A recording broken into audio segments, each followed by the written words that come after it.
What's going on, people? We are Tottenham TV back here for another match weekend. It's Tottenham against Manchester United in the Premier League. Couple of players coming back, so maybe we might be able to find some 3 points at the Tottenham Hotspur Stadium for the first time in, 3 months or something like that, which is nuts to think about. Players to choose from. Never heard of such a thing. Players to choose from. Rotation. We'll get into all the nitty-gritty of the game a bit later on in the stream. But first and foremost, I want to bring on a man from Change for Spurs by the name of Jay, doing all the hard graft, the hard work over the last, it's been a while now, but you all saw the banners in the stadium a couple of weeks back.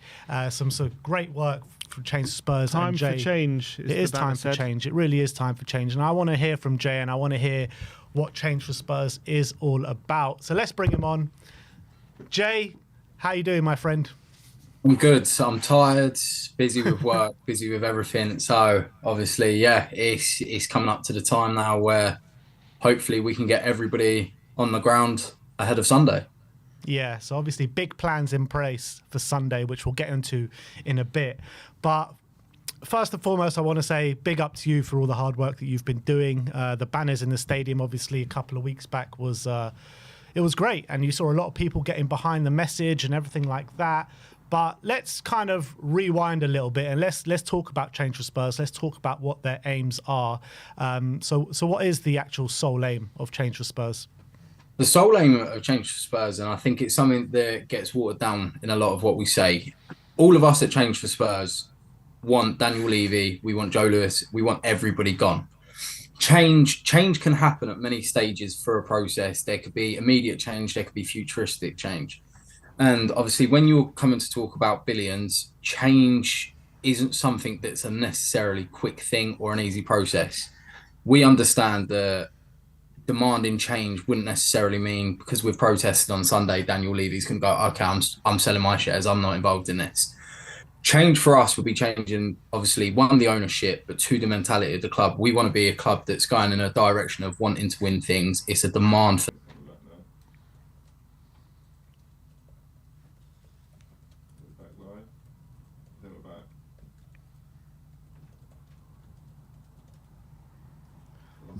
Is he still there? Yeah, we can hear you now. We just lost you. Sorry about that.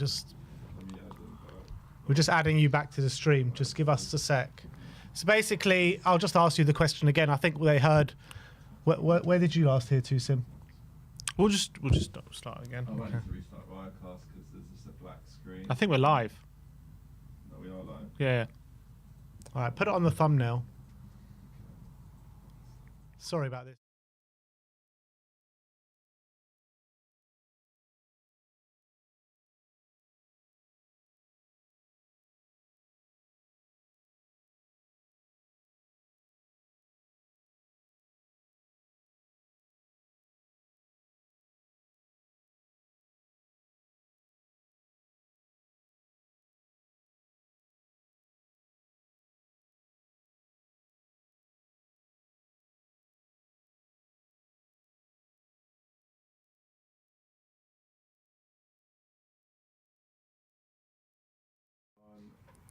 Sorry about that, guys. It must have been Daniel Levy trying to take down the stream once again.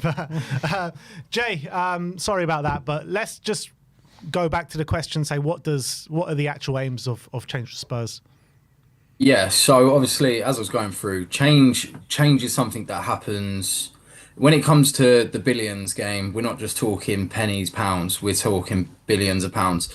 Change necessarily for us would be the ownership completely going, the whole infrastructure going. So you're talking the medical staff, everybody at the moment associated from board level down has to go. But realistically, we know that's not something that can happen, in a quick turnaround. Obviously, the change that we want would obviously be the start of it, being that we're competitive on the field. We're aiming to win things. We're aiming to go off and be one of these clubs that has the desire and has the need to win every single trophy that's available. Okay, so those are the aims to change. In terms of what the movement is stating that the current ownership is doing wrong, how would you outline that? So there's loads of different things we can look into it. Obviously, if you look at the financial side of things, our revenue streams, our player wages, there's so many red flags that pop up there. Obviously, we're not just amongst the lowest in the league, we're amongst the lowest in Europe in regards to what we turn over. It's bizarre that the club are willing to regress to the level that we have over the years. Obviously, so the whole point of the change movement is bringing fans together, giving fans a voice. Obviously, for people that do want change, it's not necessarily leave a going. That's not how we feel. We feel that he's had his chance and he has to go. But some people, change is purely the mentality of the club. Yeah, I mean, with specifically Daniel Levy, if there is a case of what you're saying, it is a slow burner, and the end goal is to get the ownership out of the club. But if they were to make a change in their stance, and they were, maybe we get a minority investor, something like that in, and then they start making football at the forefront of their kind of goals, would that, with the aim of getting them out of the club, like, stop there? But for me, and I dare say quite a few others, obviously I can't speak on behalf of people supporting it. For me, that the rod's been broken between the club and the fan base at the moment. There's no reception from it. It feels like every time the club have an opportunity to palm us in the face with something, they are doing it. But realistically, as you said, the most possible scenario would be a minority investor comes in, Daniel Levy stays on. It can't be faulted what he has done commercially for the club. And the figures, again, it reverts back to that. It speaks for themselves. We're one of the most profitable clubs in Europe. We're now officially into the top 10 rich clubs in the world. So there's numerous different situations in regards to Levy. Obviously, as I said, for me, regardless of if we had a minority investor, we would want rid. So obviously there's big plans in place, right, for this Sunday, and I'm sure there are future plans past this Sunday as well. But specifically on this Sunday, actually, before we get to Sunday, there's been a question I've been asked quite a few times by various people from across the pond or in various other different countries, is how can international fans get involved in backing this cause? So one of the big things we've been very, very passionate on pushing and trying to do is keep everybody inclusive in regards to this. International fans are just as big of fans as me and you.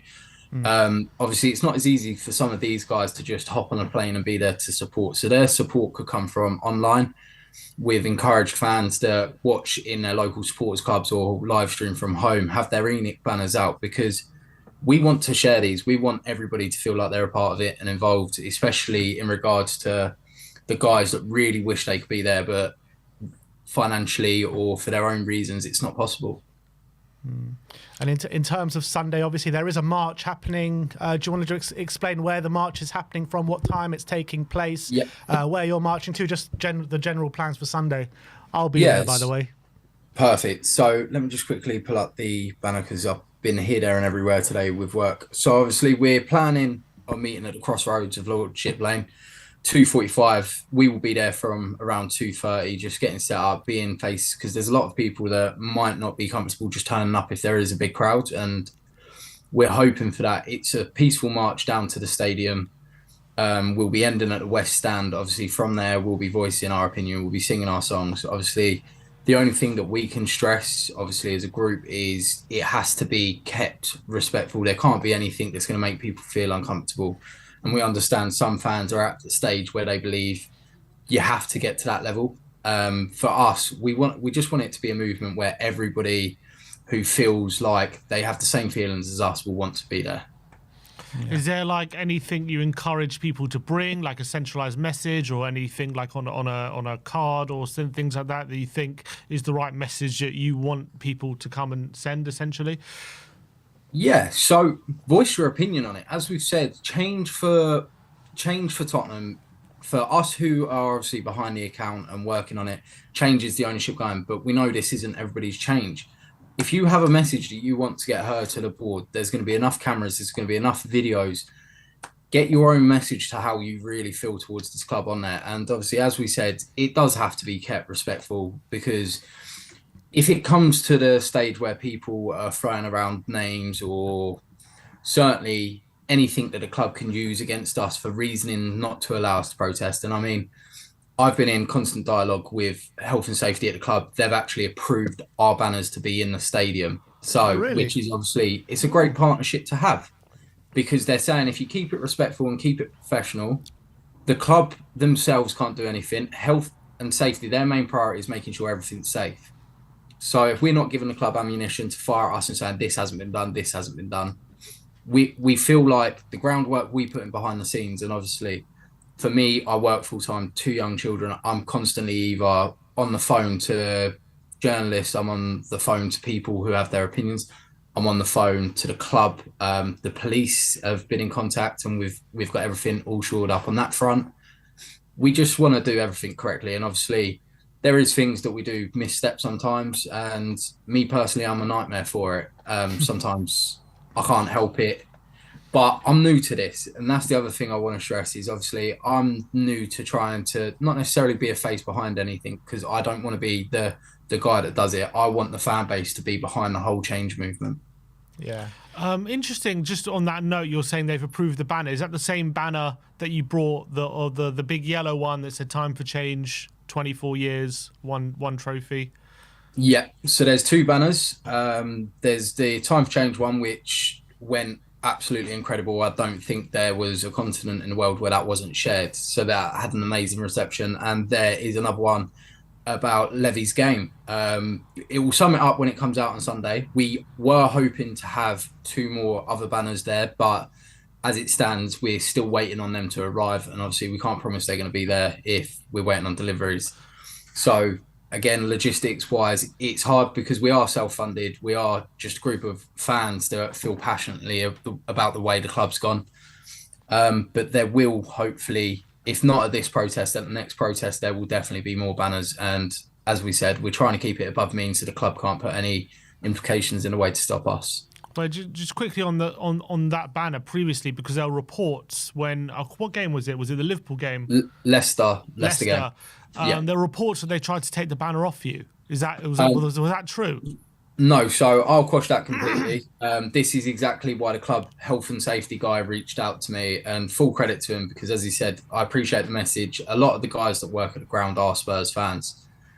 He reached out. He said they weren't trying to take them. What they were trying to do is ask fans to take them down. 1, because they weren't fire certified, which was an error on our part. It was something we looked over, which we now have. And 2, at the moment of the game, it wasn't quite over. Fans were still watching the game, and obviously the one thing we don't want to do is interrupt somebody else's matchday going experience. Yeah, absolutely. Okay. So are the banners being planned to be in the same part of the ground, the lower kind of south stand, or?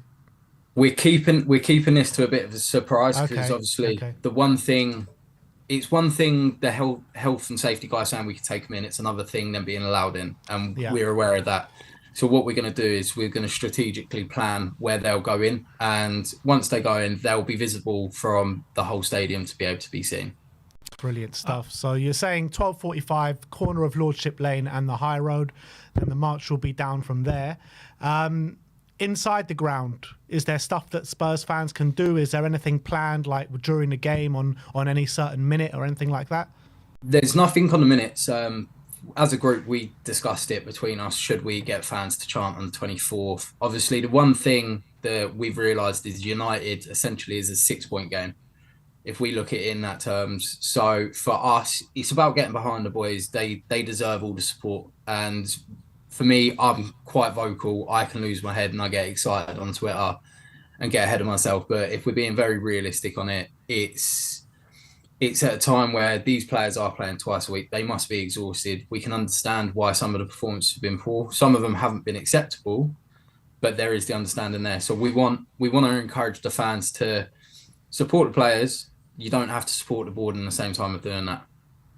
In terms of the long-term kind of goals for this kind of action, not necessarily the goals of the movement, but in terms of the consistency of protests and things like that, is this something you're aiming to do like at most home games this season, or something you're going to do multiple times? And is this regardless of results? Because we know, so I'm not accusing you of anything, but we know that sometimes fans can be fickle. You get a couple of wins, all of a sudden, people aren't looking at certain things and they're just happy to go again. So in terms of like consistency of these kind of protests, what are your thoughts on that kind of prospect?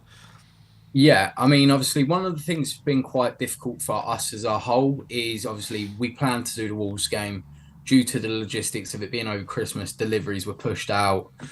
Obviously, for us, we want to try and do as many games as possible. At the same time, if you're banging the drum at every home game, sometimes if you're not getting an initial response, fans will look to pull away. Whereas if you're planning it periodically, so every second home game, we're there in numbers. It's having the impact. Obviously, the more frequent we're looking to do it, of course we are. We want, ideally would love it where the whole ground's chanting Levy out every single home game and really making it heard. The away boys that go to all our away games, their voices are constantly heard on the TV, and we'd love for that to be at the Lane. So it's something we're looking at, and obviously there's other things we'll look at as well. Eventually, it's just we've got to try and find the right time to do things, and obviously making sure that we can try and get an impactful message out. Yeah, and it's like there has been a case in the past, hasn't there? Because you look back to the Man United game when Nuno got sacked, right? Yeah. Everyone goes back to that game where that was probably the first time in the new stadium that we really heard like Levy out chants quite ferociously by a big majority of the South Stand, and then he sacks Nuno, he hires Conte, and then everything kind of quietened down from there. And you kind of sometimes lose momentum with a manager change and maybe an upturn in form. So I think it's very important, isn't it, to just keep momentum going regardless of what happens within the club on the pitch. Yeah, and I mean, again, I'll revert back to the away fans. We proved that regardless of results, the fans still are not happy with the board. Southampton away, I think that's the loudest I've ever heard an away support obviously chanting about Levy. It was absolutely phenomenal. But for us, this isn't a message the second we have a turn of results. And I probably think in the next couple of games, we might get a turn of results with the players coming back.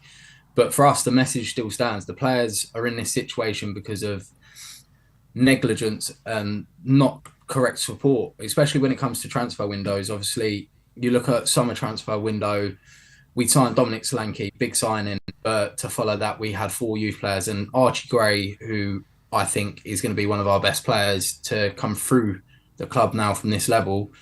He's got to be exhausted. And this is all because in the summer, we didn't want to sign a left-sided centre-back. Yeah. And obviously you're looking for change on the pitch, but when it comes to off the pitch as well, when it comes to ticket prices, when it comes to the Save Our Seniors kind of that kind of aspect, when it comes to the relationship between Spurs and some of the fan groups, like Spurs song sheets and Return of the Shelf, where they tried to improve the atmosphere and they didn't get anywhere with the club. Is there like things on that kind of front that this movement's also about? Yeah, of course. This is what we mean. It's not necessarily just a football. It's the senior concessions. Obviously, I believe Save Our Seniors are actually going to be stood with us on Sunday for the march. We speak in regular contact to all the other guys as well, involved in everything. The biggest point that we raised in we emailed the club, and one of our points was the atmosphere. The club are allowing away fans to come into the grounds. Obviously, this week we went public with the response that we got on Sunday. The media actually posted it 2 days later. The club have come out tweeting saying, "Oh, we're aware of frustrations in regards to the away fans being in the home end." So there's aspects to that. Obviously, the one thing that a football club should be is it should be affordable for fans in the local community to go to it. And at the moment, it seems to be the ticket prices are increasing. I know people who live in Tottenham who can't afford to go to every game. And it's purely down to the fact that ticket prices are rising to a level where they're not matching the on-field success. If we were winning things, you could understand maybe why we're getting these increases. So that is another good point. And it's also, when they built this stadium, they sold this South Stand being like an experience of atmosphere, right? And they put 1882 Club corporate right bang in the middle of that. Is that a topic that you've brought up with them as well? Yeah, I mean, we've spoken on it.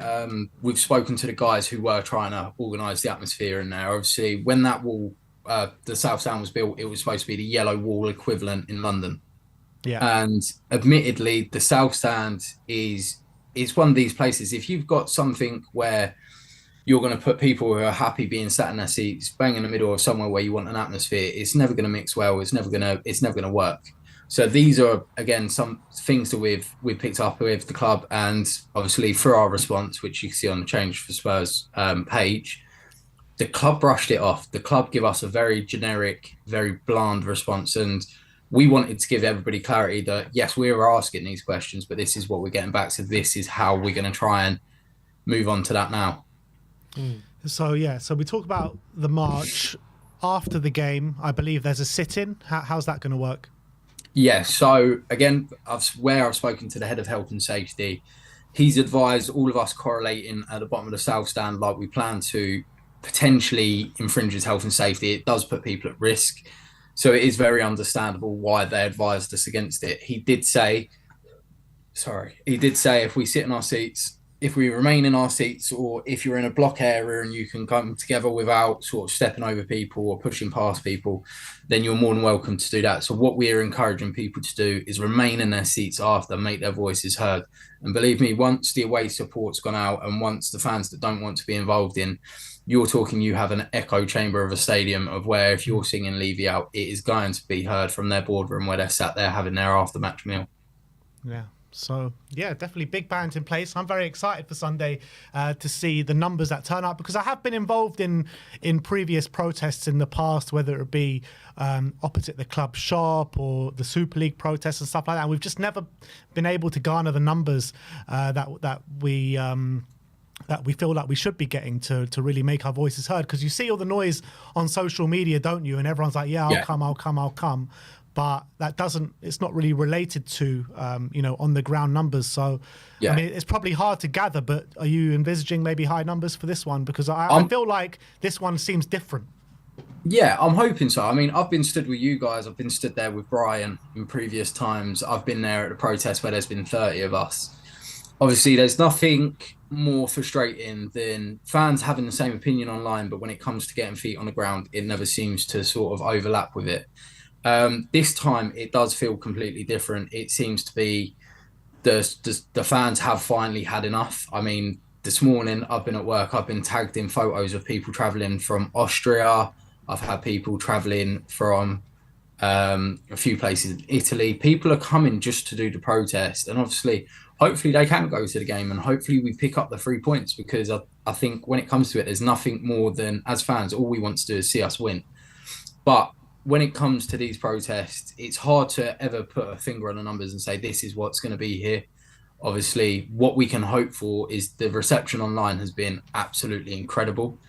And we hope, regardless of any opinions that people have on anything, if you have a passion to get this ownership out of this club, you're going to be there on Sunday and you're certainly going to be making your point heard. Yeah. So just finally, in terms of where people can keep up to date with Change for Spurs and the plans going forward and everything like that, where can they see that? Yeah, so obviously we've got all social media platforms. We're Facebook, Instagram, TikTok, X.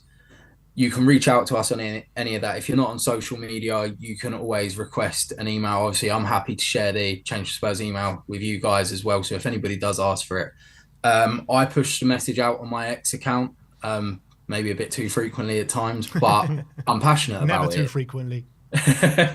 I'm passionate about it. So obviously, they're the best places to find us, social media, and obviously from there, any message that goes out will always go out on the CFT account first, swiftly followed by me, Billy T, a few of us, Lyndon. You can always see the messages. And obviously the one thing that we thank everybody for is the undoubted support that we've had throughout the whole process of what we're trying to get going. All right, well, big up to you, Jay. Once again, I want to commend you for the hard work that you and the rest of Change for Spurs are putting in and doing God's work for the fans at the moment. And I really hope that Sunday is a success. I'll be there, and I hope if anyone, really wants to get their voices heard and show their disgruntlement with the way this club is being run, get down to Lordship Lane and the crossing between the High Road at 2:45 on Sunday. But thank you very much for coming on, Jay. It's been a pleasure to have you on. I think thanks for having me, guys. Cheers, Jay. Speak to you soon. Nice one, Jay. Yes, interesting stuff. Yeah, I think it's important for fans to gather in their numbers to really make their voices heard, because in previous times the numbers haven't been good, and I think it will send a big message if the numbers are very, very strong this weekend. I think, yeah, it's been easy for the hierarchy to ignore, albeit I know they've noticed it because I've had a meeting with them about it. So I know that they've definitely, it's something that they've wanted to quieten down, even when it's small. Even when it's small, when the one thing they don't like is consistency. One thing they don't like is people constantly showing there being a presence and people seeing it, and all of a sudden it plants seeds in people's minds. What's this about? What's going on? Why are people saying these things? So it's been easy for them to ignore it publicly when it's small, but I know internally they notice it. But once it's big and the media covering it, and there's thousands of people, then all of a sudden they'll be under pressure to act and to change things. And that's the only way you can get these things done. If you're truly unhappy, you truly want things to change, you have to go and then have your voice heard, and you have to show that this is what you stand for and this is what you won't stand for, essentially. So I encourage people, if you want that change, go to the protest. Yeah. So like I'll just reiterate it, 2:45 at the crossing of Lordship Lane and the High Road. They'll be marching down to the stadium. And then after that, if you are going to the game, stay in your seats, because there'll be a sit-in after the game where you can make your voices heard within the stadium. So I'll be there. I'll be there on Sunday at the march, and I'll be there, staying there for the sit-in as well. So if you want change, come and join me. Come and join Change for Spurs and the many other people that will be there on the day. So interesting times, and definitely important to get your voices heard. So big up to Jay, big up to Change for Spurs. Some great hard work being put in for the fans to regain that club. So that is that with Change for Spurs and the protest. I want to thank everyone involved for the hard work. But let's move on, because it's a big game this weekend. Really is a big game. Tottenham against Manchester United. Spurs looking like they've got a few players back. Yeah, I mean, looks like maybe we are seeing some light at the end of the tunnel. Maybe we're hoping at this point it's not an oncoming train, as Ange would say. Maybe it actually is something we can reach out and touch, because Ange in his he not in his press conference, in his he done a team news update with Tottenham with the Spurs official media team, and he is saying the likes of Maddison, Doggy, Vicario, all going to be available for selection and all back in full team training, which is really, really encouraging. Brennan, Odebear, Werner also are recently returning to training, and they're not sure if they'll be available for this weekend, but they are back on grass and they're back with the team. So they're also ones which very shortly will be back and available for selection. He said Brennan Johnson's even a slight chance he'll be available for the weekend, but more likely next week. He said on Van der Ven, Romero, Solanke, we're probably looking at 2 to 3 weeks with them. He said Romero's quad is healing slower than expected. And on Van der Ven, quite some interesting quotes on Van der Ven. He said, first of all, he said he just wanted to quash any sort of rumour that Van der Ven and Romero required surgery. He said it was never a discussion that either of them needed surgery. He said on Van der Ven that he obviously played that game against Elfsborg, and he did feel some discomfort. He does kind of reiterate, or he doesn't really confirm, but he doesn't say that he's had a setback. He just says that we're going for a different approach with Van der Ven this time. We're making sure that he's 100% right before he returns to training. And I'll just get you the direct quote, because I thought it was quite interesting. He says, there's a few people externally looking at him and giving him some more guidance and information added to our stuff, which he can do differently around not so much the injury, but to help his body adapt to the extreme athlete that he is and can be. You always want to protect your assets, and he is a major club asset, and to protect his long-term career for the sake of a couple of weeks, I think is worth it.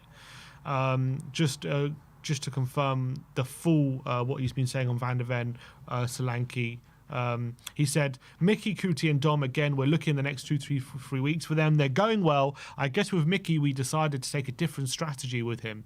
We just want to make sure he's absolutely right, talking to different people. He's working with different medical teams and rehab staff to make sure he's right. He's working well and feeling good, which is a positive. Similar with Kuti, we're just waiting. The healing in his quad is taking longer than we thought. He's going one more scan to make sure he's healed, and once we get that sign off, we should be good to go. Richie, again, similar to Maddison and Brennan, who had similar calf injuries, depending on how he recovers. Maddis bounced back really quickly, and it's only looking to have been 2.5 weeks for him. Brennan's been 3 weeks, so we're looking at a similar time frame for Richarlison, so about 2 to 3 weeks for Richarlison, which is obviously, barring no more injuries, which is not no bad. more reoccurrence of an injuries, or no more of the current crop getting injured, in 2-3 weeks' time, we should have a full bill of health, really. Correct. He also said that on Romero and Van de Ven, he said their return could be imminent. We're just waiting for kind of the sign off from the medical team on that aspect to confirm that they're fully ready to return. So I guess maybe it won't be too long, maybe, but it could surprise us in any week, maybe. It's interesting what he's saying. He's had to go like externally with Van de Ven and get like some outside people looking at him. I mean, that does suggest that the medical team are just absolutely terrible if they have to go externally. Yeah, I think maybe he just requires a specialist, because he's let's be honest, he is a very specific player. He's an outlier in this game in terms of his speed, his position, his height. There's not many players like him out there. So I think when it comes to someone like Van de Ven, maybe he does require specific things, which when they look at our medical team, is whatever you want to say about them, maybe he needs more specialized kind of treatment, or specialized kind of sort of training regimes and all these different things, and maybe that's what they're assessing at the moment. Yeah, I guess so.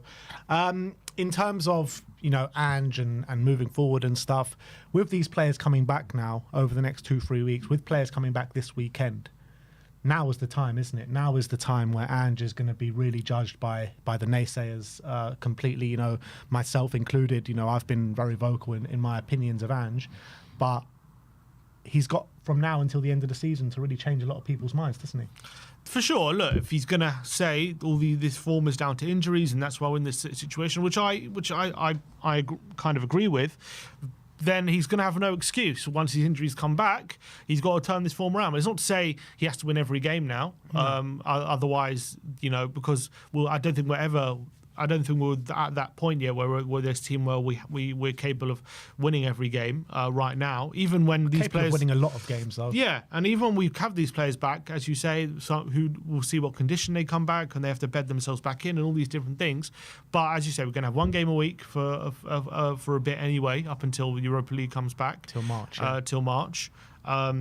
He's going to have the use of rotation. He's going to have players now as well, for better or for worse. Yes, they're going to be tired, but players like Bergvall, Gray, Spence, they're now options which maybe earlier in the season he might not have considered them as options to start in Premier League games, whereas now he should, most definitely. So he's got real no excuse for players who are tired or anything like that when these players come back. And we have to see this form really turn around. And when it comes to Europa League, he has to really go deep in that competition. You're probably looking at he has to at least look. Obviously, I think the likelihood is if he wants to secure his job for next season, he probably has to win it. But he has to at least get to like a final or a semi-final to show that he can that we are capable of competing at that kind of level.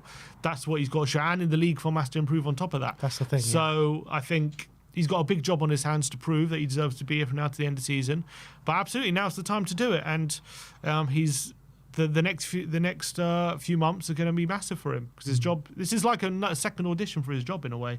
Yeah, I completely agree. And I'm as much as whatever I've said on Ange Postecoglou, and I feel like by this point he has probably been deserving to relieve him of his duties. I do also subscribe to the fact that he's got until the end of the season to kind of save his job. And if he does very well from now until the end of the season, I'll be the first one to come out and say, you know what, he actually deserves to keep his job. He had to go through a crazy time with the injuries. And if he can kind of prove a lot of people wrong, get consistent results from now until the end of the season, I'll be the first one to say, let's keep him on for next season.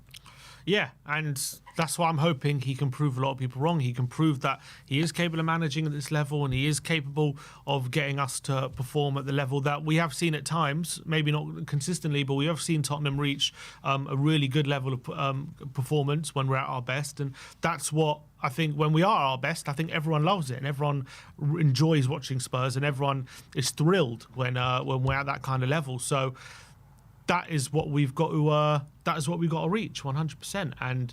And there's part of me that's excited for now to the end of the season. There's a lot to fight for. It's a shame that we're out those 2 domestic cups because, as I say, if we would have just got through one of them, we'll just give them that extra bit that we could be fighting for. But it's not the case.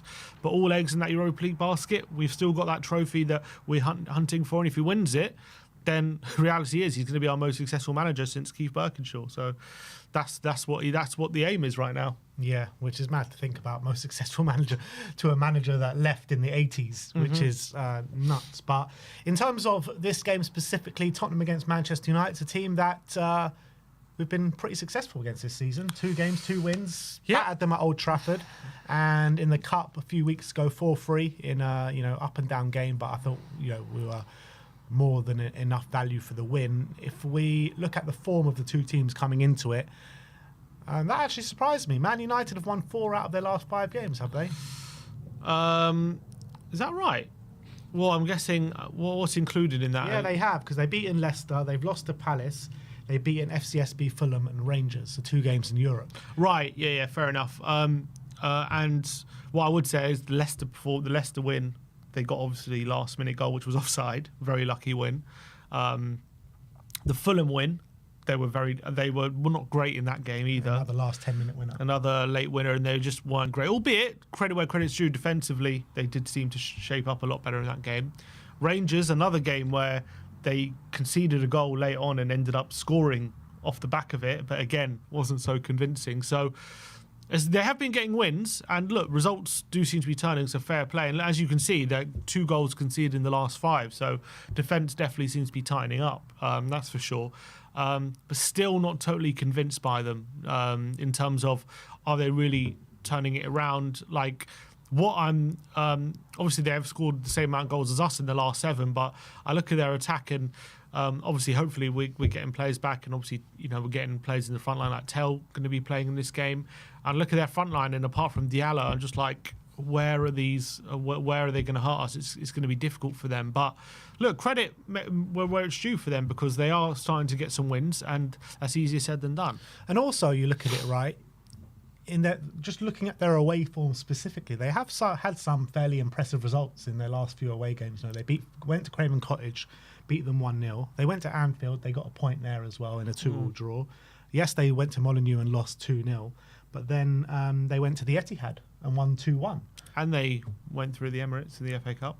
Yeah, there's that as well in penalties. But I was talking about specifically about their league form. So I mean, with their defensive structure, no matter what you say, their defensive structure has improved since Amorim has come in. Since that has improved, right? I feel like with Spurs, we've found it hard to break down these kind of structures, and I feel that could be a case again this weekend. I would say their defensive structure in recent weeks has looked a bit better. I agree with that. I think when he first came in, they were still shipping a lot of goals. So I wouldn't necessarily say that was the case straight away. But I think right now, when you're talking about their recent form, they seem to be a bit tighter at the back. Albeit, I watched that game when they played Southampton. They could have easily conceded a lot more goals than they did. They seem to be saying that against everyone against Southampton. Yeah, fair. Yeah, it's fair. Obviously, lost 2-0 at home to Crystal Palace. Obviously, we beat them 4-3 in the League Cup, albeit they did make a few changes in that game. But I do think Martinez injury is going to be a big blow for them. I thought he was actually getting in some really good form. I thought his performance at the Anfield was brilliant. Scored a brilliant goal in that game. Obviously scored the winner against Fulham, but now he's done his ACL, so he's going to be a massive miss. But one player who's going to be making his Premier League debut is Dorgu, and I do believe he could give them a different element on the wing backs, because rapid, isn't he? That was one thing which I looked at their team, and especially when we faced them in the League Cup, and I was like, they had Mazraoui and Dalot there, and I'm like, they are heavily focused on those wing back areas, getting forward and attacking. And if you don't have players in those wing back areas where if they get to the final third they can hurt you, then it just means that they got these players high and wide, and they're just going to leave spaces because these guys aren't going to do anything. And that was what happened. They got high and wide a lot against us, and they just didn't do much, and it left those big wide spaces. But now they've got someone like Dorgu there who, on his debut, I know he got hooked at half time, but some reports suggesting he played quite well in that first half, or showed flashes anyway. He's someone with a lot of pace, as you say, as well. Has a bit of a can also pick out a pass in the air. I'm not sure if he's much of a goal threat, but when it comes to setting up chances and his crossing and stuff like that, he does seem to create quite a few chances. So all of a sudden, they do have kind of a threat there, partnered with Diallo's in good form. Garnacho is being a bit hot and cold, but he's there. Xerxes does seem to be improving a bit as well in terms of his hold-up play. You got Bruno there as well. So all of a sudden, I think their attack is probably going to be in a very different moment when we face them in the League Cup. Yeah. I don't understand why Dorgu went off. Maybe it's a fitness thing, but he seemed to be one of their shining lights in that first half. I didn't watch it, but that's what I've read. And as well, a lot of Man United fans saying he was one of the only positives to take from the game. And, the pace that he was showing, he looked absolutely rapid, And I think it's something that we could struggle against this weekend, because you're looking at potentially some of the spaces that we leave open on the wide areas. They're going to have to, if they focus on those areas and really attack them with strength, it is somewhere where, can be our Achilles heel at times. Definitely. I think when teams play wing backs, especially when we've played teams who against five at the back. I mean, ironically, Man United one of the few teams that we didn't struggle against when we were playing five at the back. But I think usually when we do play teams who play that wing back system, we have struggled because they have that wing back very wide and very high up.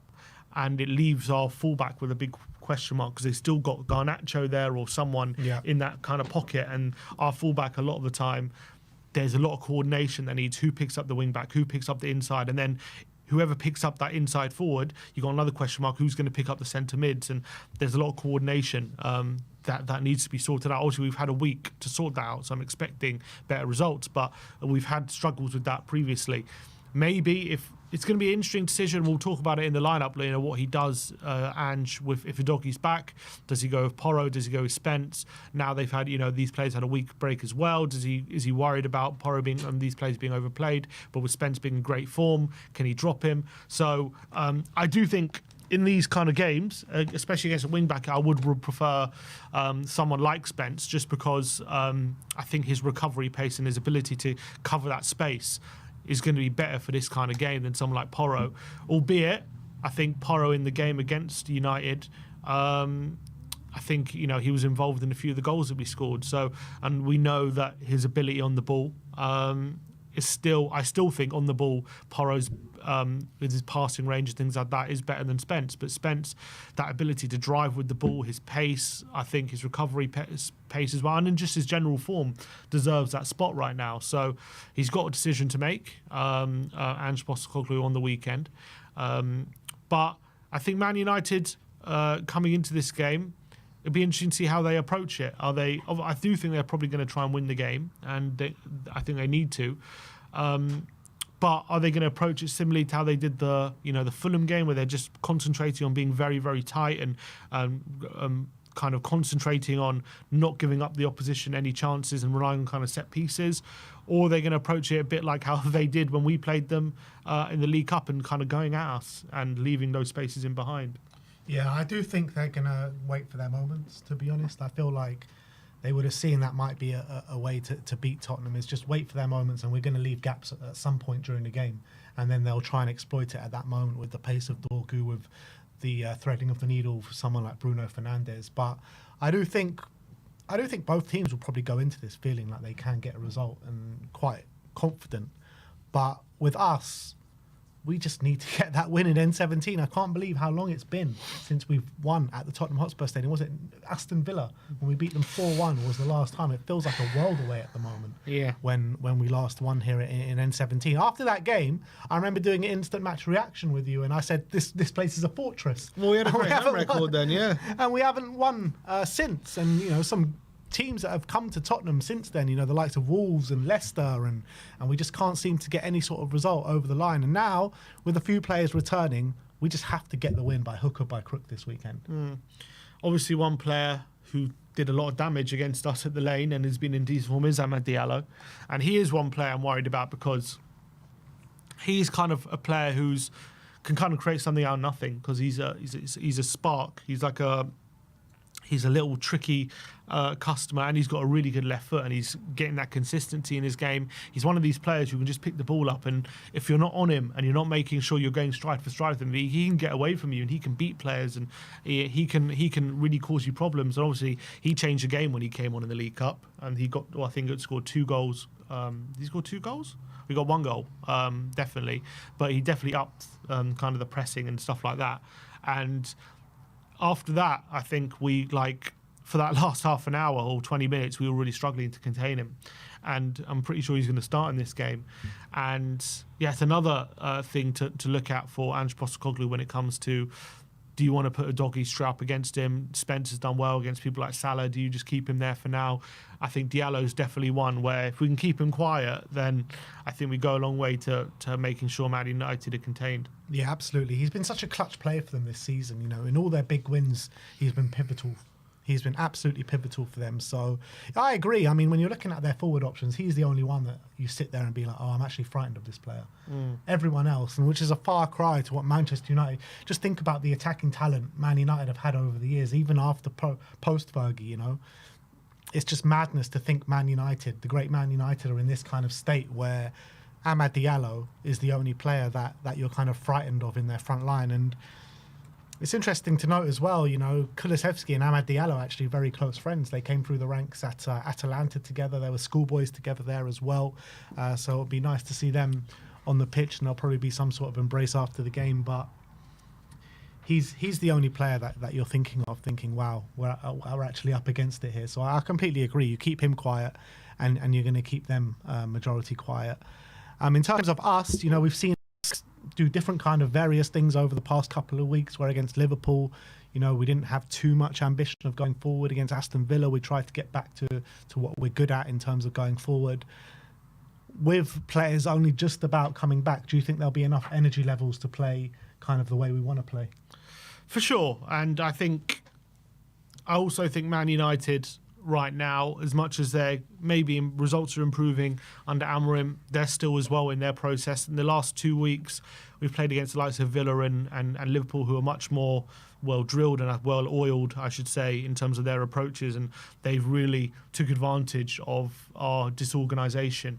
Are Man United in a position to do that? I think that remains to be seen, and I do think we're going to go for them. I think we know we're at home. We know we've got the fans behind us. We know that it's been so long since we've been at home, and I also think having these players back isn't just going to give the fans a lift, but I think the players a lift. I think the players on the training ground, it will give them a lift, and I think they'll see that they'll just. I think it should add a new energy to this team. Not to say, you know, we're not going to have our difficulties. I'm sure Man United will have moments where they hurt us, and I'm sure it might be a bit of a basketball game. But I really hope and believe that having these players back and having them just around the team. Obviously, Maddison, you know, one of the vice captains as well. Him being available. Doggy, we know what a big player could be. Vicario as well. He's very loud on the pitch, and he can be a bit of a leader. So having these players back around and just being available to play, hopefully shows the players there is some light at the end of the tunnel of what's been happening, and should just give that shot on the arm that we need, hopefully. Yeah, and we did get that kind of shot on the arm when we played Chelsea, right? When we played Chelsea earlier on in the Tottenham Hotspur Stadium, Van de Ven and Romero were surprise inclusions in the starting lineup. And there was such a good feeling around the place. It feels like, you know, everyone just got completely up for it straight away, because everyone coming to the game was like, we're going to get battered in this game. How are we going to cope without Van de Ven and Romero? We see them in the starting lineup, and suddenly, I mean, remember, we were there inside the ground in the concourses when the team got announced, and everyone just started to get up for it, and they were buzzing, and the song started coming out straight away. And then straight away, 2-0 up within like 15 minutes. Obviously, it all fell apart after that. But if we can have that like kind of initial bounce and we can get a few early goals in this game, I don't think we give this game up like we gave the Chelsea game up. Yeah, and it just gives us more options off the bench as well, which we've been really short of in recent weeks. You know, there's even been some games in recent weeks where Will Lancashire was our most experienced player. That's how down bench, that I'm saying. That's how down at the dumps we've been. So, you know, with these players now added, I mean, we'll go through our predicted lineup, but you know, you're going to have a lot better players available to come on and freshen things up as well midway through the game. So that's really, really positive, and it's an exciting prospect. But I'm reading some quotes here from Amorim. There's been some shots fired a bit in his press conference. He said, I'm a huge fan of Ange. He's a good guy and a very good coach, and I understand the connection with me and Ange, but with respect, I'm at a bigger club with bigger pressure. Yeah, well, Shots fired. The reality is he's not wrong. He's not wrong, but he knows what he's doing by saying that in a press conference, surely. Like, yes, he's right. Obviously, Man United aren't a big club. When he says bigger pressure, though, in a way, is that true right now? Because aren't our goals fairly similar right now? But I think the pressure at Manchester United is always going to be right at the top and to be winning titles. I don't think that's the pressure at Tottenham. But in terms of like, no, that's true. But I think in terms of like what coming into the season, you'd probably say the aims are similar. What, to get into the top four? Yeah, that was probably the aim for both teams. I still think like I agree that the maybe the short term aims in terms of, you know, starting the season and stuff. But I think like you always got to think about Manchester United's past history, recent history with Alex Ferguson, you know, one of the most, if not the most successful team in English football. The pressures are always going to be a lot more at that club than they are at this club. I guess the difference between, I would say the difference between us and them in that respect is we like dream of one day challenging for a title. Their expectation is we should be challenging for a title. That is the difference. But what my only point is, you know, right now, I don't think the expectations are that dissimilar in terms of like, the pressure of what to achieve. It's probably very similar, I would say, right now. Yeah, I mean, yes and no, because I just think like because of the club that Manchester United are and the sheer size of it, then, you know, the expectations of the fans are always going to be like, when are we going to next get in that title race? When are we going to next win the league? Spurs just dream of it. We just dream of it as a fan base because we've never been there. Yeah, but as well, like right now, you know, Amorim, I know in recent weeks they've been winning a few games, but you know, he's losing a lot of games similar to Ange, but he also, you know, I know he's only just joined, I guess it's a bit different, but well, is there any fear like he's going to be sacked right now? Because, you know, because he's also kind of, in a weird way, I know Ange is also losing and he's kind of been given the stay of execution, but Amorim as well, you know, there's no real fear. It doesn't matter how many games he loses at the moment that he's going to be sacked. Now. I think it's a different case. Obviously, Ange, this is his second season, halfway through his second season, or just over halfway through his second season. Amorim was brought in halfway through the season, and it was said within the club, within Manchester United, within the hierarchy there, that they didn't want to bring him in because they didn't have the players to implement his system. That hasn't changed. They still don't have the players to implement his system, and they didn't do enough as well in the transfer window to get anyone in. You look at the options that they have just in the forward line. They've got 4 options only in the forward line. So I think there's an acceptance, though, wasn't it, to let go of Rashford? Yeah, but that's because, you know, he doesn't believe Rashford is putting in the required effort in terms of, you know, wanting to play for Manchester United anymore and whatever. That's not the question here. Is that Amorim needs a transfer window, a summer transfer window, to get his players in through the door, and I think there's an acceptance within Manchester United that that's the case. And what I'm saying is that it probably was a mistake to bring him in halfway through the season when they've basically built a squad to play a certain system, and halfway through they're just completely throwing that out the window and saying, "Look, play this system now." So I think they know that within the club. Is there any league position that he could, like outside of obviously relegation, which I'm sure if he gets relegated he'll be sacked, but is there any league position he could finish which could lead him not seeing a second season, do you think? I don't think so. Even 17th? I think even if they get 17th, I think they'll still kind of back him to change it around when they give him his players in the summer. I believe that. Yeah, What it's about you? interesting. I'm not certain. I'm not saying I'm not certain he'll be here next season. I'm not certain, like, if they were to really finish 17th and completely bottle out, like at the end of the season, will they trust him to give him all that money for a second season? I think there'll be big questions. Yeah, I think you've got to understand the size of this job at Manchester United to turn it around. I mean, it's just been going on a downward spiral since Alex Ferguson left. It's such a massive job. It's such a massive club. And he has not had the tools to do his job. So I think they. I agree with you. No matter where they finish, they have to give him the chance to get his own players in and to implement his system. I think the smart thing to do would do that. I'm just saying, in terms of how they look at it, is there a chance, like, if they do, like, lose a lot more games, will the hierarchy get itchy feet?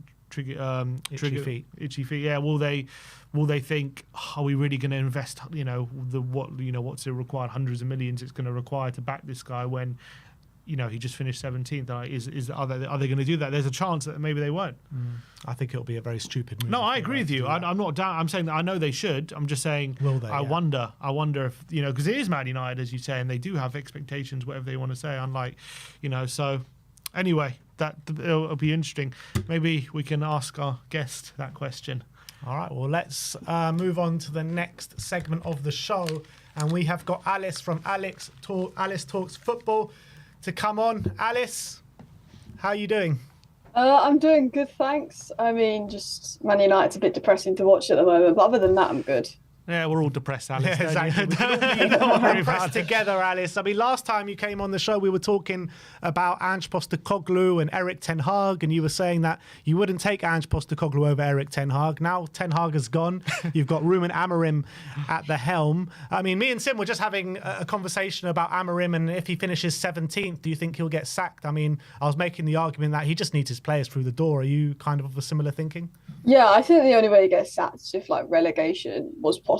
I think it is just, try and finish as high as you can in the league. But I think the way we're seeing it, United fans, is if we finish 13th, but we can win either FA Cup and get in Europa or Europa League and get in the Champions League, we're just looking at it as a perspective of don't get relegated and win a trophy. And I think Ruben Amorim is thinking a bit more of a long-term process of them learning his system, learning which players can do his system and can't do his system, and more get there in the summer.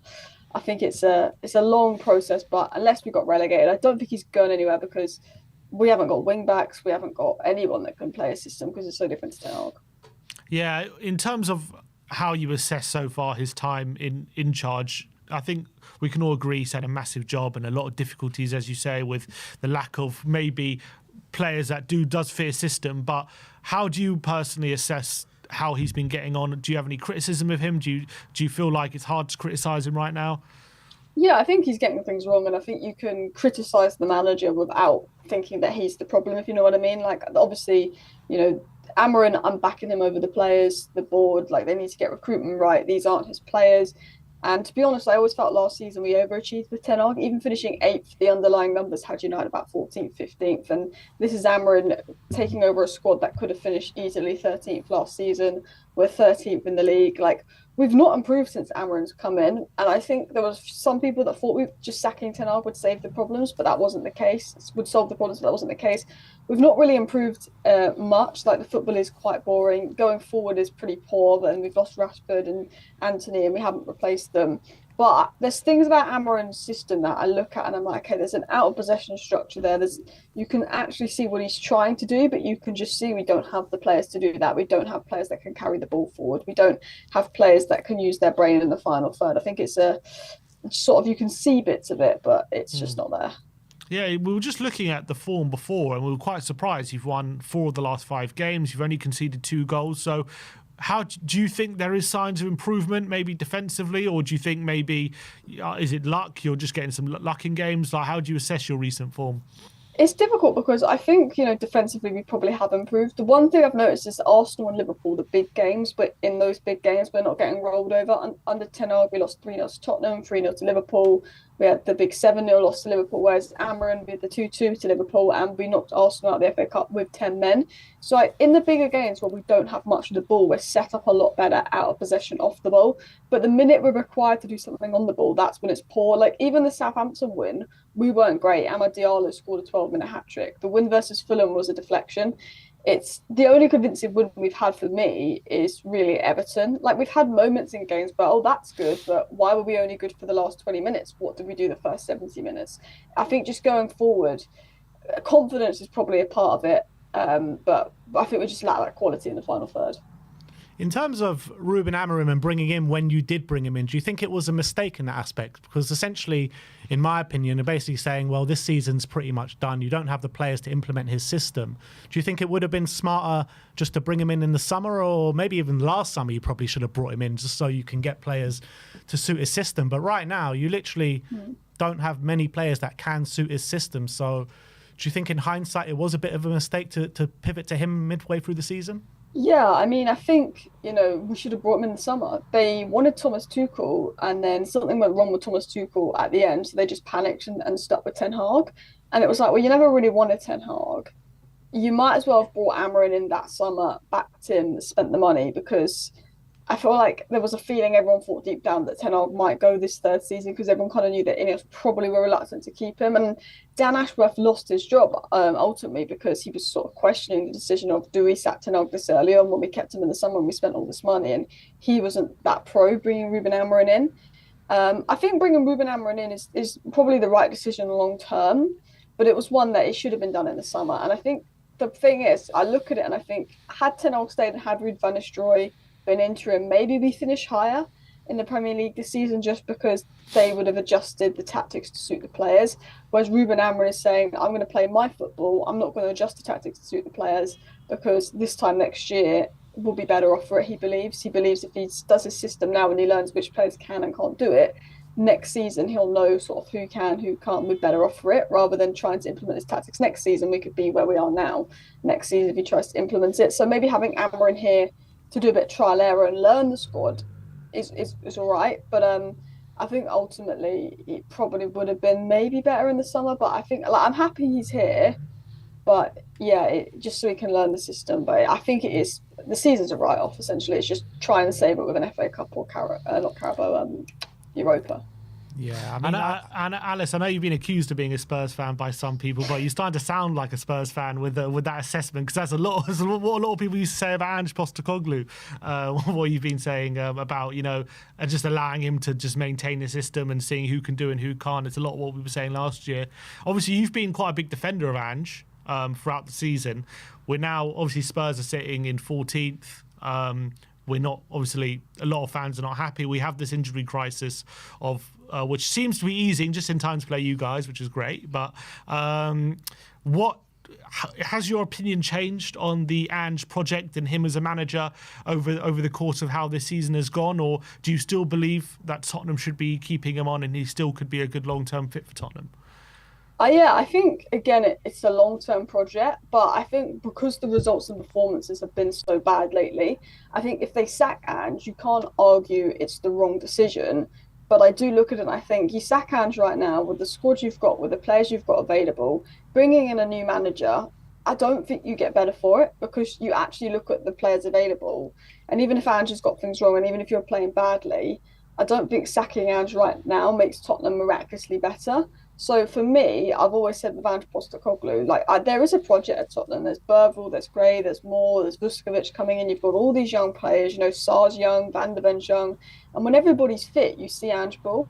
You had a little bit of a period at the beginning of this season where I think you might have won like 8 out of 11 games or something. You had a really good start last season. And when everyone's fit, you see Ange ball. Then Mickey Van der Ven gets injured, then everybody else gets injured, and then Tottenham fall off a cliff a bit. And I think Ange definitely deserves criticism. I think he's got things wrong. But I think with the injuries, and I think with the bigger problem at Tottenham being Daniel Levy and those above Ange, it was a similar situation to where we were with Eric Ten Hag last season. Money had been spent on Ten Hag, but he had a lot of injuries, and every manager at United in recent years have failed. And the one consistency was the people above the manager. And I think Tottenham are in a similar position where actually he showed elements when everyone was fit of some good football, there's a young squad that should get better, and you know that the bigger problem lies above Ange.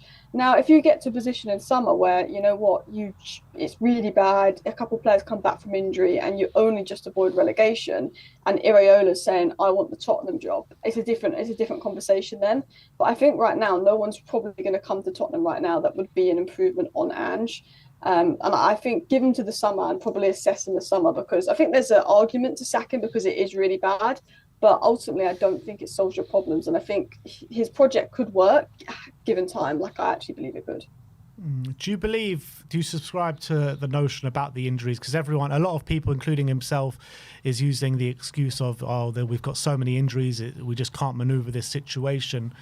Do you believe that he has any input with the way he plays, the way he trains? How much input do you reckon he's had on the injury crisis that we're going through right now? Yeah, I think there's an element of input, but it's one of those things where a little bit of it of luck, a little bit of it is just having injury-prone players. And I've always said this with injuries. When one player gets injured, it's almost a trigger effect for more injuries. Like we had it at United, because Malacia was out for 18 months injured. The minute Luke Shaw was fit, we have to throw him back in the squad, so then he would be injured, and he spent the whole season injured. And the minute, Lissandro Martinez got fit last season, we threw him in the squad, and he got injured again. And I think you might have that with Mickey van der Ven, because Romero's not fit, because you lack at the back, you throw Mickey van der Ven in, he's injured again. I think there's an element of when you've got one or two injuries, it means all of a sudden you can't rest Pedro Porro, so he'll either drop off in form or get injured. You can't rest, a doggy at one point because he wouldn't play Spence originally, and then obviously a doggy got injured, he is playing Spence. So it's like the players that are fit have to play every game, so they're more chance of getting injured. So that's not on Ange. But I think because you do play the most intense football and all the sprints, I think naturally if a player's got hamstring issues and there's an injury-prone player, it's more likely to trigger it. But I think a lot of it is to do with having injury-prone players. Alice, they are dubbing Sunday El Crapico. They are saying that it's the battle of two really out-of-form teams. So how do you think it's going to go? And are we going to expect any surprises, do you think, from Amorim when it comes to team selection? This is the hardest game to predict of the season, because you don't know what Man United will show up, and you don't know what Tottenham Hotspur will show up. It could be a 4-4 draw, it could be a 0-0 ball, it could be Tottenham batter us, we could batter you. You don't know what's going to happen.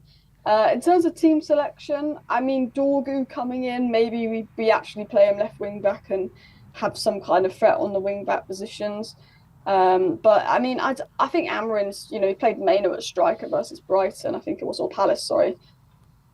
Maybe he's going to throw some things about and try something different. But I think it will probably be, let's just try and get Ahmad on the ball and try and test the Tottenham defence. I think that will be the tactic, to be honest. Yeah. So how do you see the game going? What's your score prediction? I'm going to say 2-2 for now, but this for me is the hardest game to predict of the season, because I think Tottenham are very unpredictable and Man United are very unpredictable. And sometimes we can put in a performance, and sometimes you guys can put in a performance, and then sometimes we can be crap and sometimes you guys can be crap. So I feel like it balances each other out. We're quite similar right now. I'd probably say 2-2. Is there a part of you thinking, why do we have to play them just as they're getting a few players back? We've just seen them last lose like 7 in a row, even to the likes of Leicester and Everton. And as soon as we come over into Man United, we seem to have like 4 or 5 players coming back fit. Is there any part of you that could make a difference, do you think? Yeah, a little bit. It just depends how ready those players are and how ready they are to go, and if they're ready to start and stuff. But I think one thing, when we lost 3-0 to you guys earlier in the season, obviously you had a lot more players fit, was you just had more intensity than us. You could run more than us, your players. And I think that's something that Ruben Amorim's been struggling with, is their lack of intensity at United. So obviously this Tottenham team has lost that intensity. You were really good at the beginning of the season because you had that intensity, because they've had to play every week, because you basically only had the same 11 players fit. So they've lost that intensity a bit. So maybe the new signings coming in, if they're ready to go, it would bring that intensity, which I think is why you battered us earlier on in the season. Yeah, I do feel like the early stages of the game could be really important with the lack of intensity that you're talking about with Tottenham, with a few players coming back. I feel like we could have that initial burst right at the beginning of the game, maybe hopefully get a goal or two, and then maybe, with your lack of maybe attacking prowess at the moment, it could like stand us in good stead. Because I go back to the Chelsea game earlier on in the season, where we got that initial boost of Romero and Van der Ven being fit and the stadium was buzzing. We went 2-0 up. but then we just kind of weaned out the game. And you're seeing games in recent weeks where we just can't really compete that well in the second half, where in the first half we're looking okay. So do you think that will have a big impact in the game? Yeah, I think it's one of those where it could be one where Tottenham have a good first half and Man United have a good second half. It took us, 70 minutes to get going versus Leicester, but in the last 20, 25 minutes of that game, we were brilliant. I mean, we won because of an offside goal, but we created enough opportunities to win that game. Southampton, we were shocking for 70 minutes. Last 20 minutes, we get going. There is a problem with us, and I think intensity and stuff. So potentially, if Tottenham run out of steam, it could be one of those where you do go 1-2 up, and then we do make it 2-2. I think even in, was it the Carabao Cup clash, you went a couple of goals ahead, and then we caught up, and it was quite an equal game, which you just won at the end of it. So it could be a bit of a repeat of that. Just one prediction off you. I want to know what your thoughts are. Do you think Ange Postecoglou will still be in a job next season, at the first game of next season? Ooh. It's difficult because I don't know what's going to happen between now and the end of the season, but weirdly, I'm gonna say yes.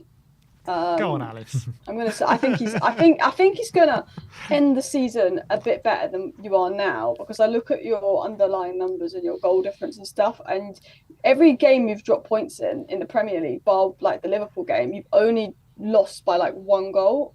So it's like there's that, whereas you've not been outplayed, it's been that one silly mistake, or you've not taken that one chance. So then having a Solanke back and having a Van de Ven and Romero back, if they can come back in, I think because the margins are so narrow in a lot of your losses, weirdly, I think that you probably will finish the season better. But again, if there's a really good manager that said to Daniel Levy he wants the Tottenham job, maybe he goes, but I think he'll probably stay.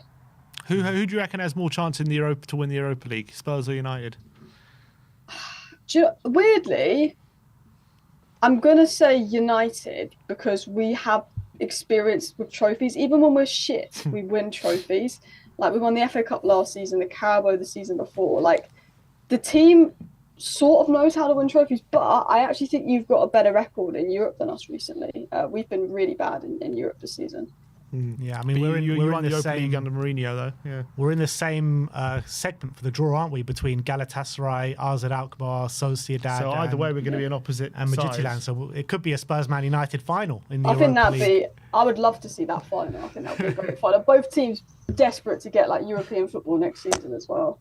Yeah. Did you see the results last night? Galatasaray getting absolutely battered 4-1 by Alkmaar. Who do you want in the next round out of those four? I'd probably say Alkmaar, maybe. Yeah. Galatasaray, the Turkish teams cause United problems. I don't want a Turkish side, and I don't want a Spanish side. They seem to cause us problems. Yeah. Well, Alice, I want to thank you so much for once again coming on the show. Everyone do go subscribe to Alice Talks Football. And let's see who's out on the better end on the weekend. Let's hope it's Tottenham Hotspur. Cheers, Alice. Cheers, Thanks Alice. for having me on. Thanks Cheers. a lot. That was the brilliant Alice from Alice Talks Football. Yeah, good stuff. Great Yeah, stuff. so she's saying Ange Postecoglou will be in a job by Come on, the Alice. first game. She's one of us. Season. One of you. Exactly. She's an Angina all the way. Come on.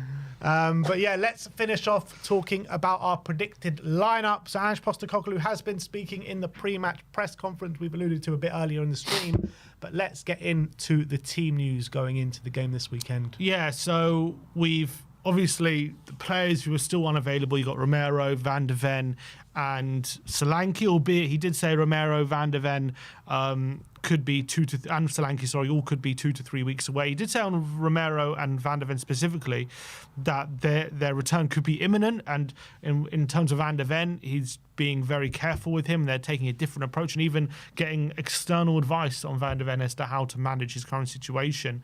In terms of Romero, his quad is kind of recovering slower than usual, so he's going to be unavailable, but maybe he could be back soon. But on positive news, Maddison, Udogie, Vicario all available for selection this weekend. He said Maddison has returned quicker than expected, so he's going to be available for Sunday, even with a view to start, because he's been out for less time than some of the other players. Vicario has been back in training for a while, so I'm expecting him to be back in the team. And Udogie as well is available for selection. He said Brennan, Werner and Odegaard are all training with the first team. And in terms of Brennan specifically, He could be back for this weekend. It's about how quickly he can recover, but more likely next week. So with Odebear, he said he's going to be very careful with him because he's been out for a while, but he's back training with the team. And obviously Timo Werner is back on grass as well. So there is a lot of light at the end of this tunnel when it comes to kind of players coming back. He didn't mention any more injuries when it comes to players who played last game. And one other one, Richarlison, he said is going to be a similar time frame to Brennan and Maddison, which is between 2 and 3 weeks, which is fairly positive considering when Richarlison was last out, he was out for 3 months. So because he got injured in that Villa game and only returned for the, I can't remember what game he returned for. Everton game, was it? Yes, that was about 2 months, 2 to 3 months. The week before Everton, wasn't it? So, let's hope Richarlison, we'll see him again this season. Yeah, I think his first game was that European game that he scored in, wasn't it? No, he scored against Everton. Did he score in the European game? Was it not the European? Or maybe that was when he first came back scoring that penalty. I can't remember. No, that was the first time he came back. That was the first time he came back. But look, let's get into this predicted lineup. 4-3-3 as always. In goal, I do think it's going to be a return for Vicario. Yeah, I think so as well. Obviously, we know he's a leader in the group. We've seen him he said he's been training with the team for the last 10 days. He said he's been training separately for about 3 weeks. So we know, I think as well, you get have into account Kinski had an error last game. Albeit he still had a pretty good game and kept us in the game. But I think Vicario is going to be a welcome return, and he's our number one still. So I think he's going to come back into the team here. Yeah. It was actually Arsenal, the first game Richarlison came back. That was the game. But anyway, back four is going to be interesting. I think with a doggy being back, do we throw him straight back in? Do we give him some minutes off the bench? I do believe we'll probably give him some minutes off the bench. Yeah, I don't know if he'll return straight into the team straight away. away. I would say Porro at right back. Yeah, Porro keeps his place. You got to remember as well, they have had a week break. It's not the same situation as have been going over the last 3 months, where it's been Thursday, Sunday. This is the first time we've had a week. So most players who played last week, they should be all right to kind of have a better performance than maybe they would have been in other scenarios. Yeah, you'd hope so. It's their biggest rest period for a long time, probably since before December, which is mad to think about it, but it doesn't take out from the fact that they are just exhausted at the moment and they might even need more rest. But look, Pedro Porro comes in at right back. At left back, we'll see Jed Spence as well come back in, who's been probably one of our most, if not our most consistent performer over this period. Yeah, he was also fantastic against United in the Cup, wasn't he, when he played back in December. So I think Jed is probably the most probably player at the moment, but definitely fullback. So if a doggy comes in, I do expect Jed to keep his place and put Jed at right back. But I do think it's just a bit too soon for a doggy to come in from the start. So we're going to put Jed, keep his left back, and maybe with a view of a doggy coming on for the last 20 minutes or so. Yeah, I would like to see what it would look like to have Jed Spence at right back and to have a doggy at left back. I think it could be a really good and interesting dynamic to have. People are saying it'll hark back to the Walker and Rose days. Yeah, because I do feel like that, because they've just both got that physicality to get up and down, up and down, up and down, where Porro, as much as I love Porro and I love his ability on the ball, he just doesn't have that kind of physical element to him. I agree. I think Porro's still our best on the ball. Yeah, fullback. absolutely. But I also feel like there's a part of me that feels like, imagine Porro coming on for the last 30 minutes against tired legs, where he could really give his all energy-wise for those 30 minutes and have that ability on the ball. Whereas when he starts games, maybe by that part, he's kind of tiring and he maybe more easily caught. I know he got caught in the first minute last game, but maybe he's more easily caught in that period. And I think he can be more of a threat in those moments rather than kind of in the first part potentially. Like I've seen Trent come on in games. I know he usually starts, but I feel like Trent's actually better when he comes on. When he comes on like 20 minutes, because he doesn't get overrun because he's got that energy to really go full pelt for those 20 minutes. Whereas when he starts games, he can get caught out a bit more. No, I completely agree with that. In terms of centre-backs, right centre-back will be Kevin Danso. 2 performances so far in a Spurs shirt. I think he's done well, but yeah, I'm not 100% convinced of him just yet. Yeah, I think he's an upgrade on Dragoshin, but he's still a downgrade on Van de Ven and Romero. Yeah. I think that's fair to say. And I Yeah. think he's more suited to the game than Dragoshin. I also think he's probably more of an upgrade on Davis as well. I do think he's got to calm down sometimes when he's on the ball. He rushes his pass sometimes and overhits it.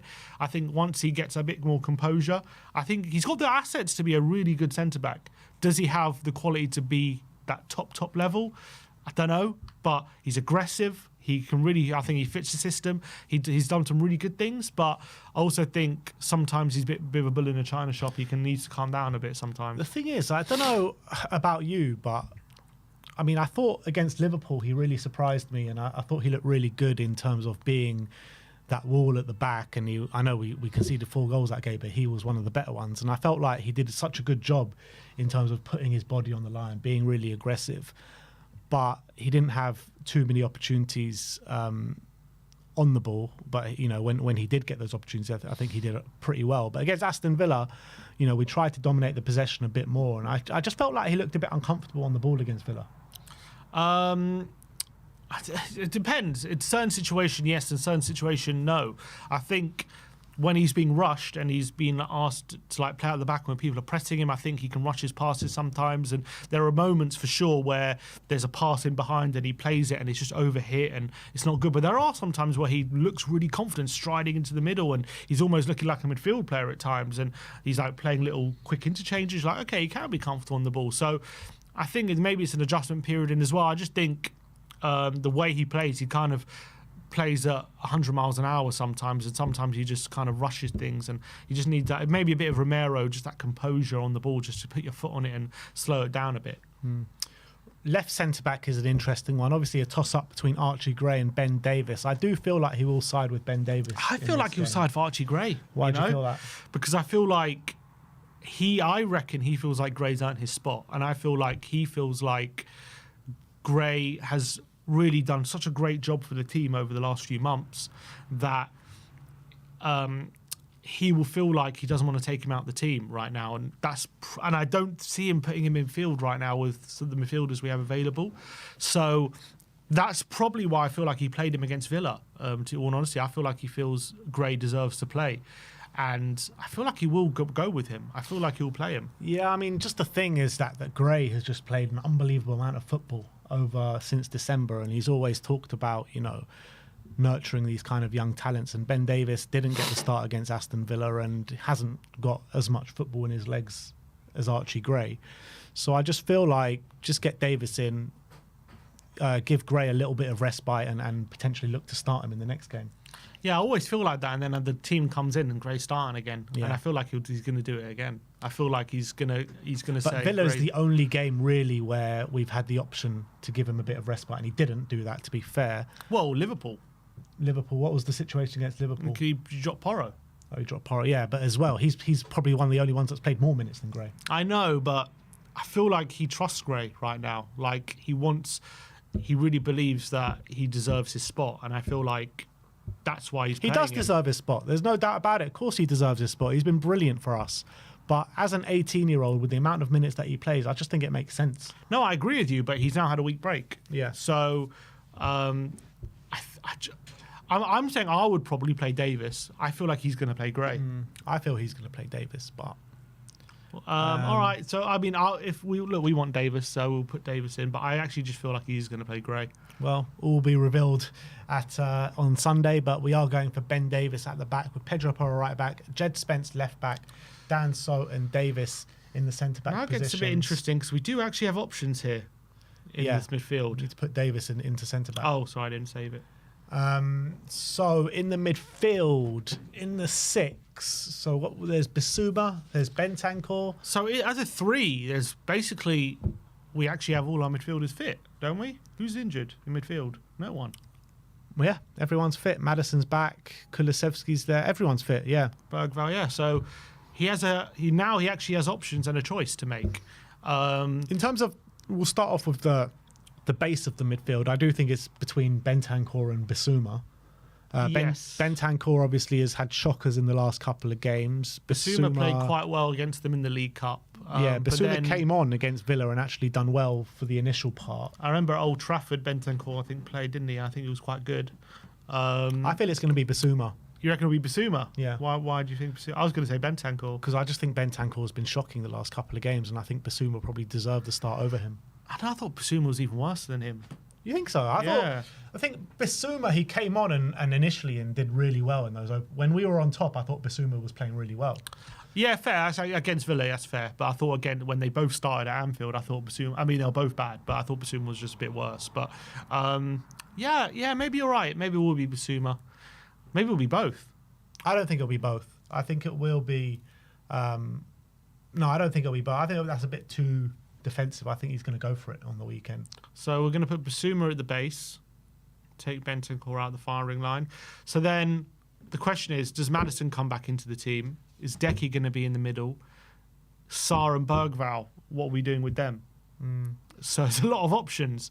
I kind of feel Decky will be on the right, so I don't think he'll be, because I think he's going to take more out of the firing line.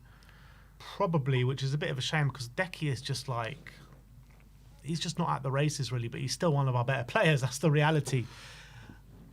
If it was up to me, I probably wouldn't start Decky at all in this game and just give him a few minutes at the end, 20 minutes at the end. But I don't think Ange is going to do that, because he's definitely going to play Decky, and I think it'll probably... I agree with you. It'll probably be on the right. I think we're probably 1 week away from seeing Decky back in the middle with Brendan on the right. Is it too soon to bring Maddison back in, though?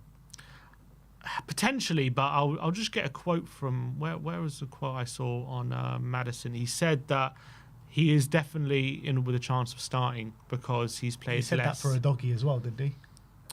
He said... Where did he say on Maddison? Madders... He did say the original plan was next week for Maddison, but he's ahead of schedule for Madders. But he also said he's been out for less time than the others, so he could be in line to start. Doggy could also start, to be honest. Madders. I'm trying to get the direct quote. I can't remember where I saw it. Anyway, is it too early for Maddison to start? I mean, maybe you can give him an hour. I feel like he's going to want to bring... He's bringing Vicario in. I think he's probably going to... I don't know. It's difficult. I feel like he will start him.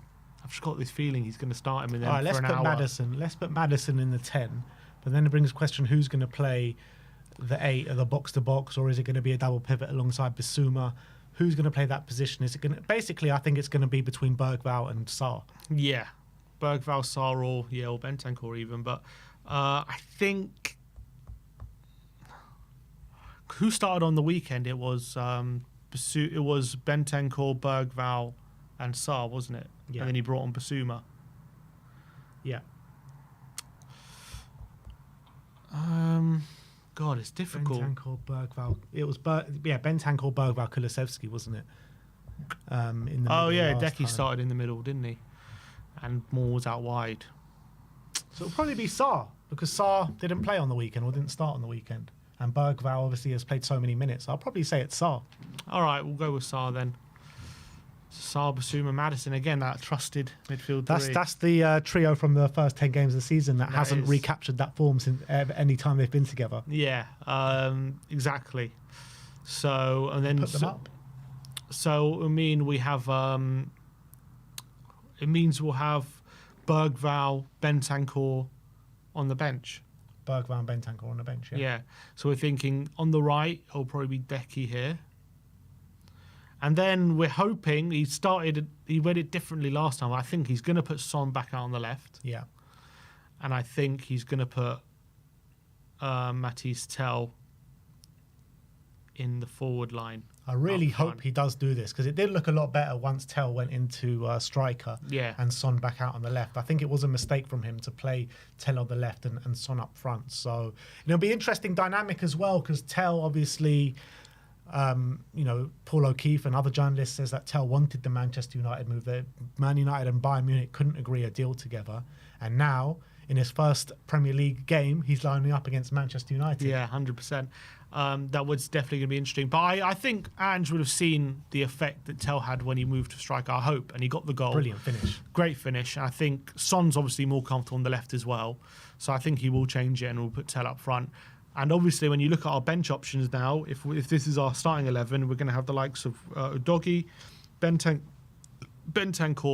Bergvall, Mikey Moore, even Dane Scarlett, Ben Davis, all on the bench. Potentially as well, if we're lucky, maybe a Brennan or another one of those, but probably not.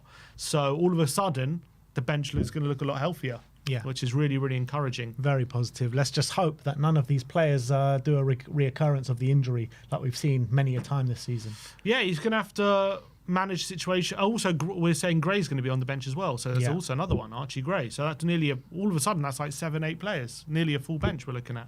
So it's really Not so great. much of a crash anymore. Yeah, exactly. So that's really, really exciting to actually have options. So you can make 5 subs and all these things.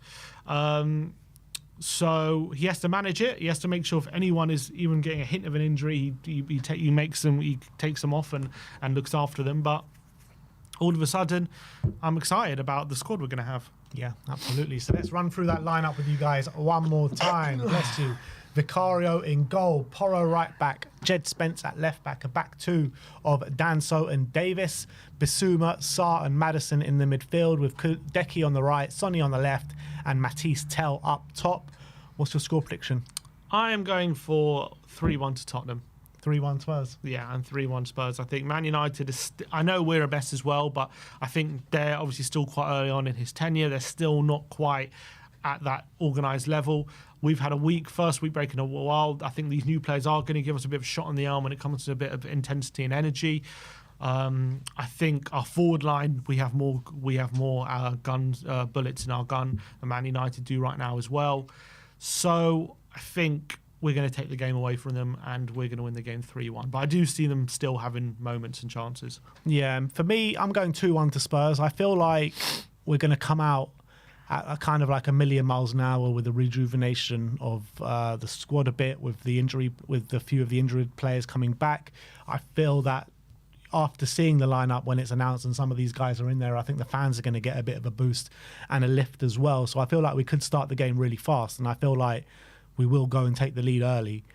Maybe 1-0, maybe 2-0 towards the start of the second half. But then I feel kind of, as the game progresses, I feel like Man United might get a foothold in the game and might start fighting back. And I feel like they'll get a goal, but I think we'll just about win the game. And I think it could be a bit hairy towards the end of it, but I think we'll get over the line and get the 3 points, and a much needed 3 points. And you're thinking about the bench we're likely to have in this game compared to like United, like.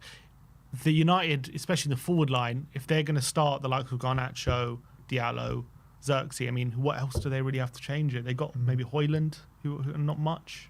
And like we hopefully will have a few other, I guess in the forward line, who do we have to change it? Trying to see what Man United's bench was against Leicester. We'll have Scarlett, I guess Bergvall. I guess we actually don't have too many options. Garnacho, Eriksson, De Ligt, Casemiro, Lindelof and Xerxes. That was their bench against Leicester. Yeah, but we're saying Xerxes and Garnacho might start. So the players that they come in for will be Højlund and don't know who else.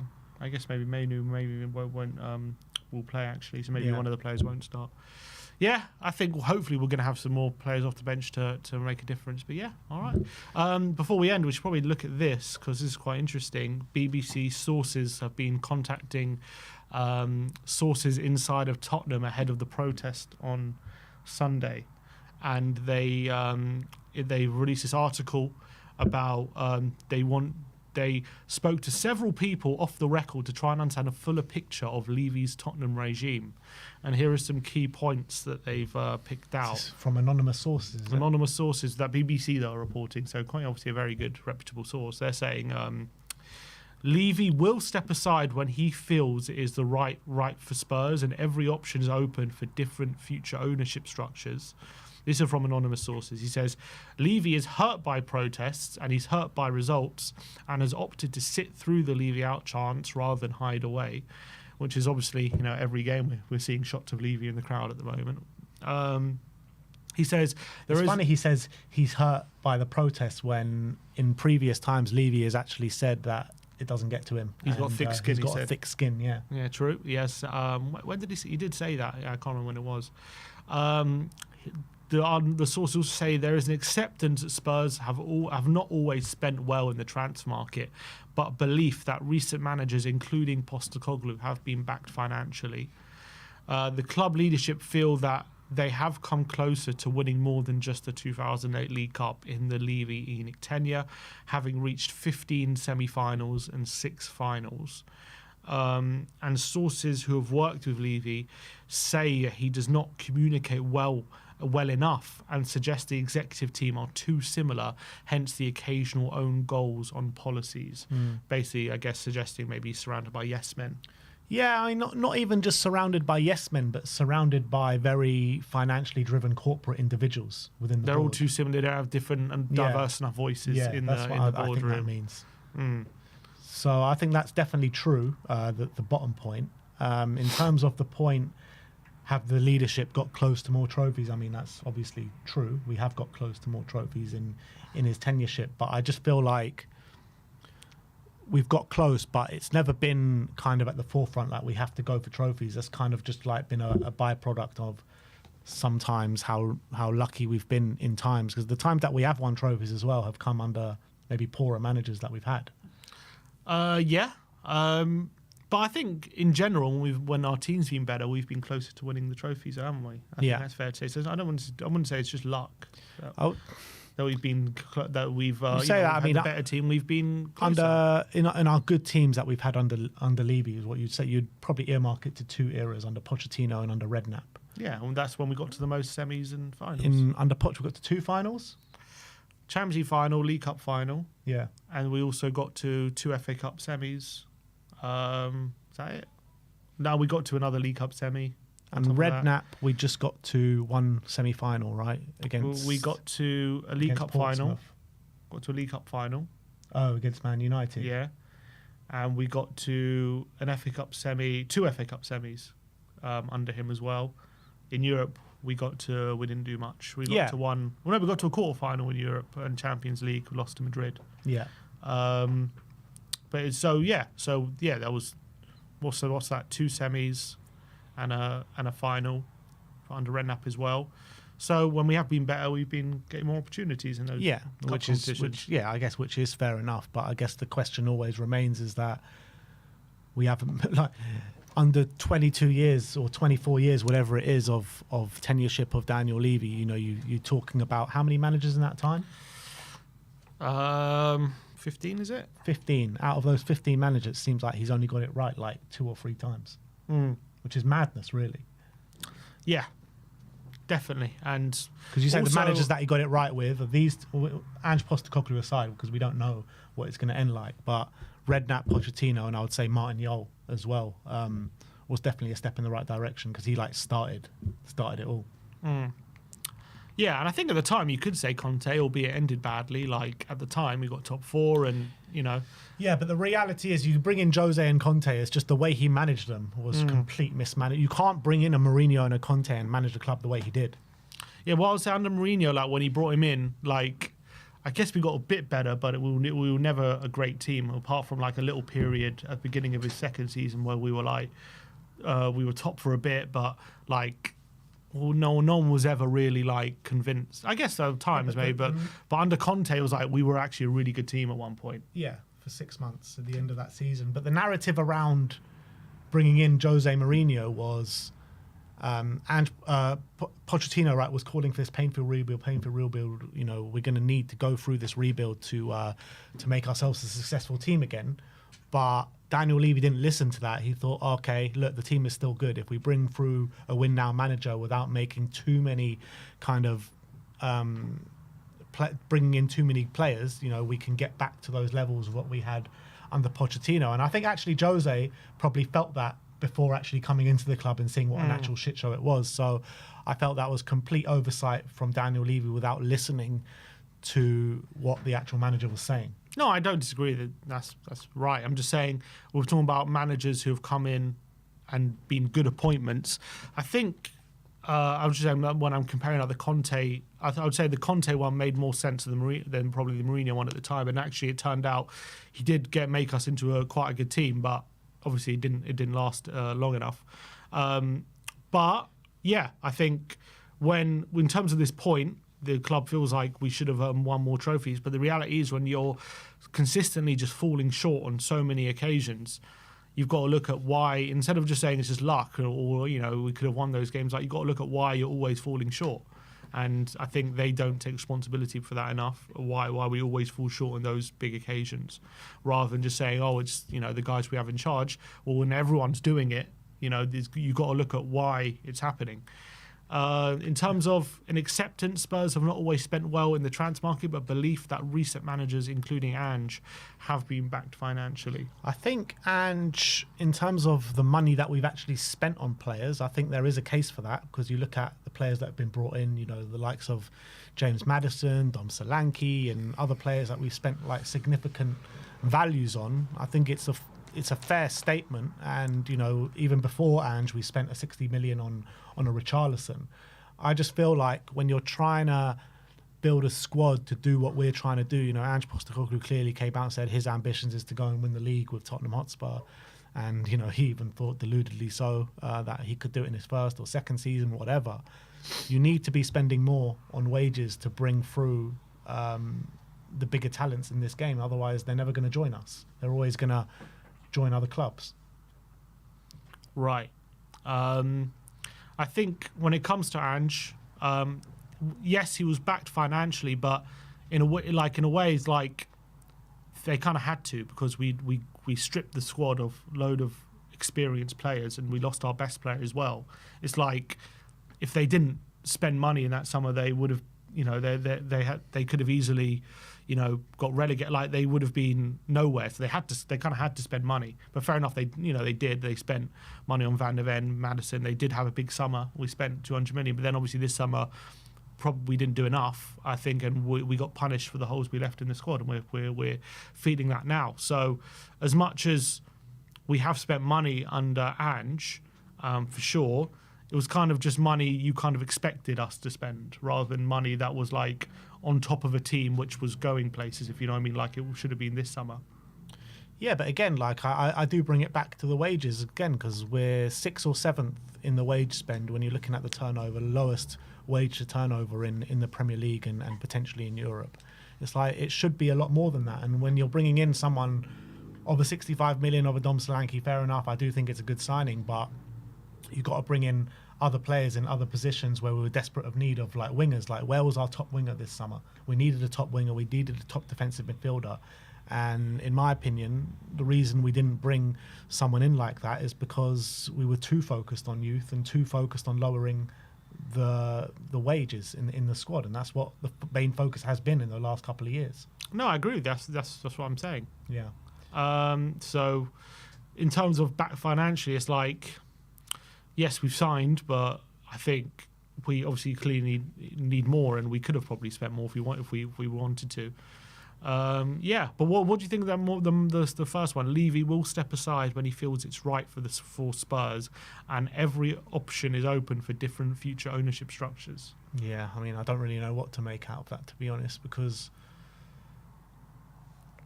I don't know. What can you make out of that? Obviously, at some point, he's going to have to step aside, is the reality. I mean, what else can you make out of that? We all die at some point. Exactly. Exactly. We all die, we all retire, we all move on. You know, he's been here for a very long time. When is he going to feel it's right, though? That's the $1 million question, isn't it? Like, we all feel it's right now, but when's he going to feel it's right? That's what it all comes down to.